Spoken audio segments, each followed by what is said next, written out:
जिसने आपको गवादर दिया, हम उसको क्यों नहीं याद करते? अपने हीरोज़ और अपनी हिस्ट्री को भूल जाते हैं। इन्होंने एक नेहरू के साथ भी कोई अकॉर्ड किया था। बहुत इंपॉर्टेंट, ये हिस्ट्री के वो पॉइंट्स हैं जो कोई भी नहीं जानता। वो आदमी बहैसियत एक 7वें वजीर आजम के अनसंग हीरो थे, बट मिसअंडरस्टूड हीरो भी हैं। ये अंग्रेज़ों के साथ मिले हुए थे, पिट्ठू थे। पाकिस्तान की भी लोग कहते हैं कि इन्होंने मूवमेंट पे बहुत हिस्सा लिया। यहाँ के हुक्मरान थे, उनके कैबिनेट में थे ये। अस्सलाम वालेकुम एंड वेलकम टू पीजे मीज़ ऑफिशियल यूट्यूब चैनल। आज हम एक अनसंग हीरो को अनसंग ही रह के छोड़ रहे हैं। क्यों? हमारा 7वें वज़ीर आज़म मलिक फ़िरोज़ ख़ान नून, आज इनकी 50वीं एक डेथ एनिवर्सरी है और इस डेथ एनिवर्सरी को मुझे अफसोस है किसी मीडिया ने इसको कवर ही नहीं किया। क्या शेम है, ऑनेस्टली शेमफुल। और ये वो आदमी बहैसियत एक 7वें वज़ीर आज़म के, इन्होंने हमें गवादर लेके दिया। इस पे आज बात करेंगे और मेरे साथ बात करने के लिए Habibur Rahman political analyst, political commentator मौजूद हैं और ये कुछ रोशनी डालेंगे मलिक फ़िरोज़ ख़ान नून की ज़िंदगी के ऊपर। तो हबीब साहब, ये मुझे बताइए कि ये मलिक फ़िरोज़ ख़ान नून को आज 50वीं सालगिरह, उनकी डेथ एनिवर्सरी, और हम कुछ जानते ही नहीं। कोई मेंशन भी नहीं जी मीडिया के अंदर कहीं के चलें, एक सुर्खी तो छोड़ें, थोड़ा सा मेंशन हो जाता है जी। ये कितनी अफसोस की बात है कि हम एज अ नेशन अपने हीरोज़ और अपनी हिस्ट्री को भूल जाते हैं और बस आज और अपने में मुब्तला हैं। मलिक फ़िरोज़ ख़ान नून 7th प्राइम मिनिस्टर जैसे आपने इंट्रोड्यूस किया थे, लेकिन ये आप इनको कह रहे हैं अनसंग हीरो। मैं इसमें ऐड करूँगा कि ये नॉट ओनली अनसंग हीरो थे बट मिसअंडरस्टूड हीरो भी हैं। वो कैसे? ये तासुर आम पाया जाता है कि ये लोग जो थे पॉलिटिशियन ड्यूरिंग दैट पीरियड, ये अंग्रेज़ों के साथ मिले हुए थे, पिट्ठू थे। चले ये सारे वो टिवाना, नून, इस तरह के ये नाम। परसेप्शन क्रिएट की गई है। ओके, ठीक है। और एक्चुअल बात तो ये है कि कोई हमारे देखा जाए तो पाकिस्तान जो है एज अ कंट्री, अगर आप हिस्ट्री देखें तो Pakistan is a wastage of the Mughal empire और द दिल्ली सल्तनत। जो मुसलमानों की हुकूमत रही है बर सग़ीर में, दिल्ली सल्तनत और मुग़ल एम्पायर, उसका ये एक रेमिनेंट है जो आज पाकिस्तान है। इस पीरियड में, इस दौर में, मुसलमानों के रूल में डेमोक्रेसी जैसी कोई चीज़ नहीं थी। ये ब्रिटिश जो थे वो आए, उन्होंने डेमोक्रेसी इंट्रोड्यूस की। पहली बार इलेक्शंस हुई जिसके अंदर मलिक फ़िरोज़ ख़ान नून लड़े। लेकिन मोर इम्पॉर्टेंटली एक ऐसी चीज़ है कि यस, इन्होंने ब्रिटिश को सपोर्ट किया, लेकिन उस दौर में किया जब यहाँ मुसलमानों की हुकूमत ही नहीं थी, यहाँ सिखों का रूल था। तो the British came as saviours. ये उस वक़्त नून, टिवाने और बाकी जो दीगर हमारे यहाँ के थे ज़मींदार, उन्होंने ब्रिटिश को इसलिए सपोर्ट किया कि मुसलमानों को वापस अपनी जो एक पोजीशन थी वो हासिल हो जाए और सिखों से निजात मिल जाए। अच्छा, ये हिंदुस्तान के हाई कमिश्नर भी थे बरतानिया में? जी हाँ। ये फिर इनकी थोड़ी सी मैं अगर हिस्ट्री बयान कर दूँ इनकी, ही वॉज बॉर्न इन 1893 और ये एचसन कॉलेज में पढ़े। फिर 1912 में he went to Oxford university, Wadham college, और 1917 में इन्होंने वहाँ से बैरिस्टर की एट लॉ बने and he came back to India. और फिर इन्होंने जब पहली इलेक्शन हुई थी लेजिस्लेटिव असेंबली की इन इंडिया, अनडिवाइडेड इंडिया, इन 1920, वो इलेक्शन ये लड़े और जीते और ये ही was a Democrat. So from 1920 से लेके 1936 तक ये मुतवातिर इलेक्शनें जीते आए। मिनिस्ट्री पंजाब के अंदर मिनिस्ट्रियाँ भी थी, हेल्थ, एजुकेशन, ऐसे मिनिस्टर भी रहे। 1936 के अंदर ऑल इंडिया के अंदर मुसलमान लीडर थोड़े थे और ये बड़ी फ़ख्र की बात है कि एक मुसलमान को इंडिया का रिप्रेजेंटेटिव बना के, ब्रिटिश इंडिया का रिप्रेजेंटेटिव बना के high commissioner to United Kingdom भेजा। So he was the ambassador or high commissioner from all India to UK from 1936 to 41. तो फिर पाकिस्तान की लोग कहते हैं कि इन्होंने मूवमेंट में बहुत हिस्सा लिया। बिल्कुल। अच्छा, 41 के बाद ये जब वापस आए इधर इंडिया, तो he became member of the governor generals cabinet, executive council कहते थे, उसके कैबिनेट का हिस्सा थे। कायद आज़म मोहम्मद अली जिन्ना के कहने पे इन्होंने कायदे आज़म को ज़रूरत थी ऐसे लोगों की, और इन्होंने सेक्रीफाइस ये की, he resigned his cabinet position in the governor general, जो लेजिस्लेटिव असेंबली थी। He was a minister, he was a governor general जो थे, जो यहाँ के हुक्मरान थे, उनके कैबिनेट में थे ये, लेजिस्लेटिव एग्जीक्यूटिव काउंसिल में। He resigned from that position just to involve himself in the movement for Pakistan.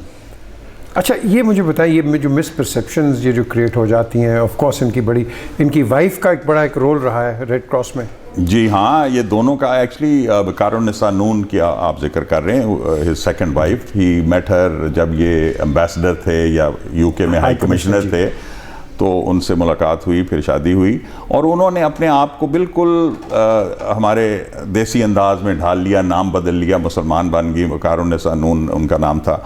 तो उन्होंने बहुत सोशल सर्विसेज, यानी कि रेड क्रॉस के अंदर, इनफैक्ट जो ऑल इंडिया मुस्लिम लीग के अंदर वुमेंस विंग की वो सदर भी थी।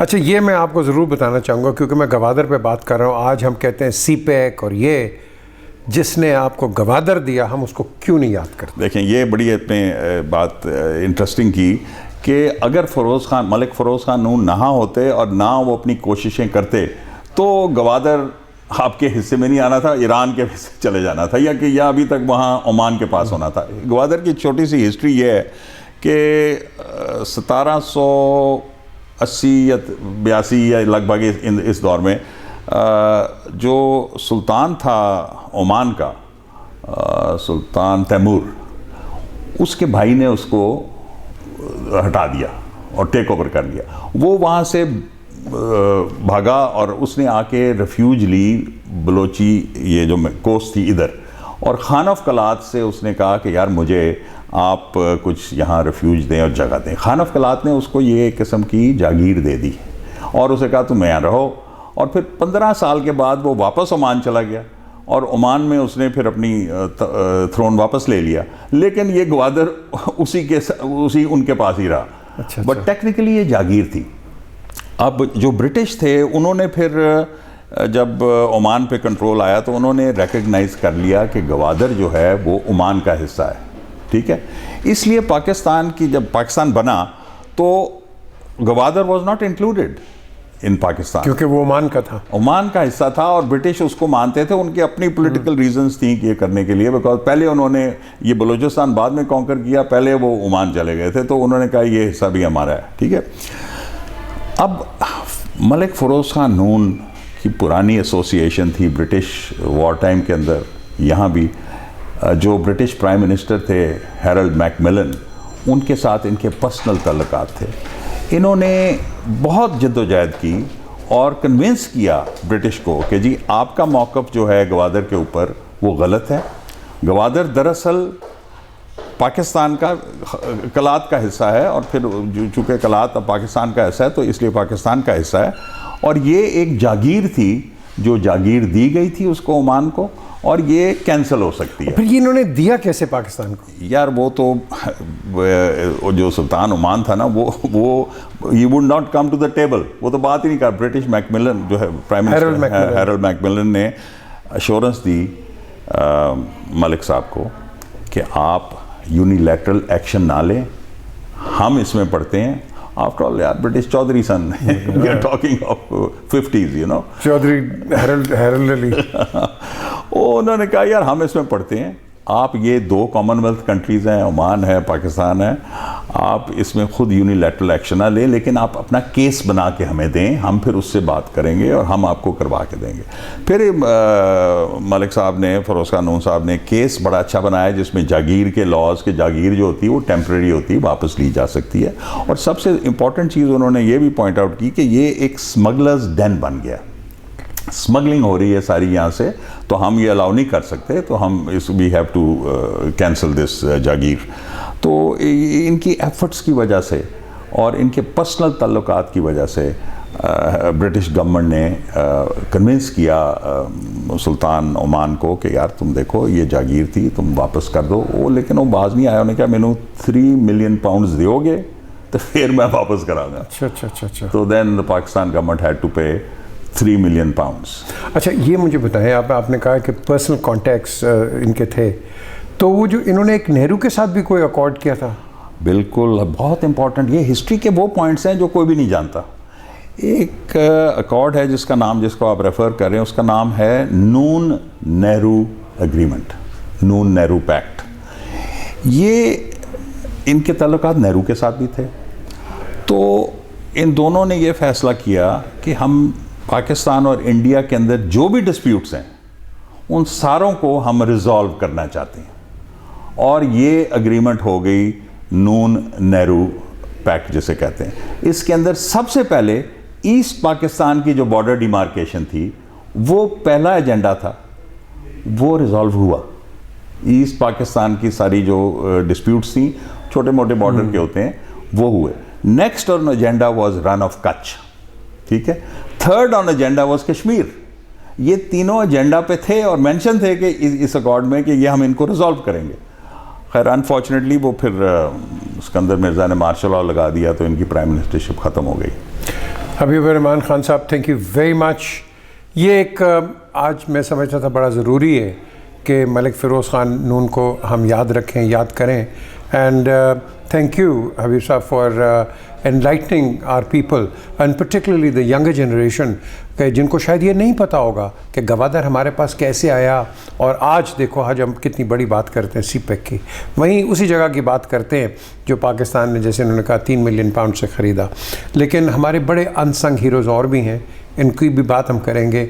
जो हयात हैं उनको भी हम लेके आएंगे और आपके सामने, जैसे मैंने पहले कहा था पहली वीडियो में, आपको एनलाइटन करते रहेंगे कि ये चैनल आपका है और आपका हिस्ट्री भी है, ज्योग्राफी भी है, सिविक्स भी है और हमारा हेरिटेज एंड कल्चर भी है। Look after yourself, please subscribe to the channel and of course look after the interest of Pakistan. खुदा हाफ़िज़।